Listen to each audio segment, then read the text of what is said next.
Madame la Première ministre, Madame la Présidente, plutôt deux fois qu'une, 3 ans après l'incendie de Lubrizol, un nouvel accident industriel a frappé ma circonscription.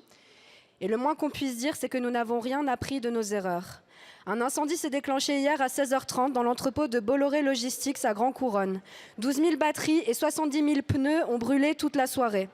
Aucune sirène n'a retenti et les premiers SMS d'alerte ont été envoyés 1h45 après le début de l'accident. De nombreuses personnes n'ont absolument rien reçu. Des enfants se sont donc retrouvés dans la rue à la sortie de l'école, exposés à l'immense nuage de fumée noire qui ne cessait d'augmenter. Après que l'analyse de l'absence de substances les plus mortelles ait été conduite, la préfecture de Seine-Maritime a affirmé que cet accident n'aura absolument aucun impact à court, moyen et long terme sur la santé des personnes exposées.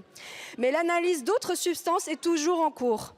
Et les rares études dont on dispose dans le monde sur les incendies de batteries lithium montrent une toxicité sévère et déplorent justement le manque de connaissances sur le sujet.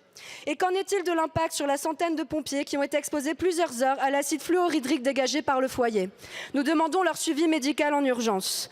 Depuis 2017, Emmanuel Macron ne s'est pas contenté de supprimer l'exposition aux substances chimiques dangereuses comme critère de pénibilité de la retraite. Il a aussi supprimé 48 postes à l'Institut national de l'environnement industriel et des risques. Bien sûr, ça a tout à voir, monsieur, j'y viens.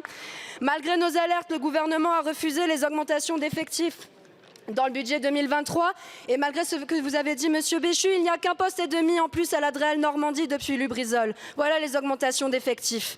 Nous n'avons toujours pas de registres locaux des cancers, ce qui permettrait d'évaluer l'incidence réelle des cancers d'origine industrielle. Car on ne cherche pas ce qu'on ne veut pas trouver, n'est-ce pas? Enfin, comment pouvez-vous justifier d'imposer une ZFE sans accompagnement social suffisant sur la métropole de Rouen au nom de la santé de ses habitants, alors que l'État répète depuis hier que la combustion de 12 000 batteries et de 70 000 pneus pendant 8 heures n'a aucun impact sur la santé? Merci, ma chère collègue.